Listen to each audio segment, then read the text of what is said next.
যে কারণে এখনই দেশে ফিরছেন না জায়েদ খান। বর্তমানে সিনেমার পর্দায় ঝলক না দেখালেও স্টেজ শো করে দর্শক মাতাচ্ছেন চিত্রনায়ক জায়েদ খান।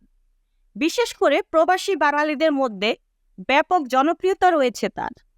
গত 28শে জুন থেকে দেশের বাইরে অবস্থান করছেন জায়েদ। এখনই নাকি দেশে ফিরবেন না তিনি।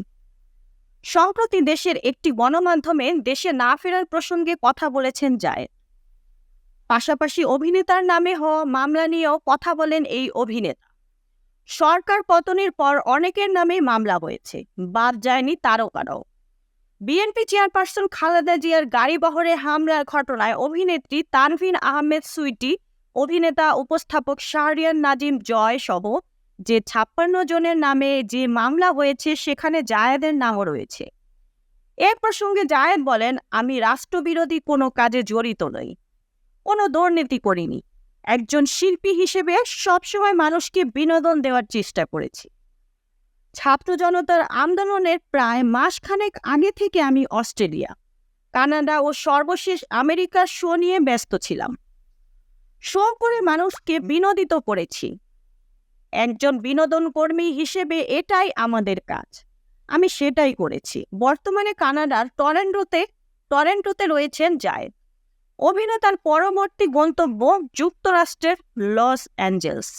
সেখানকার শো শেষ করেই দেশে ফিরবেন কিনা এমন প্রশ্নের জবাবে তিনি বলেন, এখানে এখনো আমার কিছু শো বাকি আছে, সেসব শেষ করেই ফিরব। আশা করি দেশে ফিরলে কোনো হয়রানির মুখে পড়তে হবে না। চিত্রনায়ক আরও বলেন, আমরা শিল্পী, কারোর সঙ্গে কখনো অন্যায় করিনি, কারো কোনো ক্ষতি করিনি। দেশের মানুষকে ভালোবাসি, আমাকেও সবাই ভালোবাসেন। আমার নামে মিথ্যা মামলা করা হয়েছে। দেশের অন্তর্বর্তী সরকার প্রধান ডক্টর ইউনূস সাহেব, তিনি ছাত্রদের নিয়ে দেশ সংস্কারের কাজ করছেন। আমার বিশ্বাস এসব ভিত্তিহীন মামলার বিষয়ও তিনি দেখবেন। মামলা প্রসঙ্গে জায়েদ বলেন, বিএনপি চেয়ারপারসন বেগম খালেদা জিয়ার গাড়িবহরে আমি নাকি 2015 সালে হামলা করে তাকে হত্যার চেষ্টা করেছি। সেই মামলায় আমাকে আসামি করা হয়েছে। পুরোপুরি মিথ্যা মামলা, কোনো ভিত্তি নাই। আমি দেশের একজন শিল্পী, বাংলাদেশকে ভালোবাসি, দেশের মানুষকে ভালোবাসি। হতে পারে একটি নির্দিষ্ট রাজনৈতিক দলে বিশ্বাস, এজন্য তো কেউ মিথ্যা মামলা দিয়ে আমাকে হয়রানি করতে পারে না।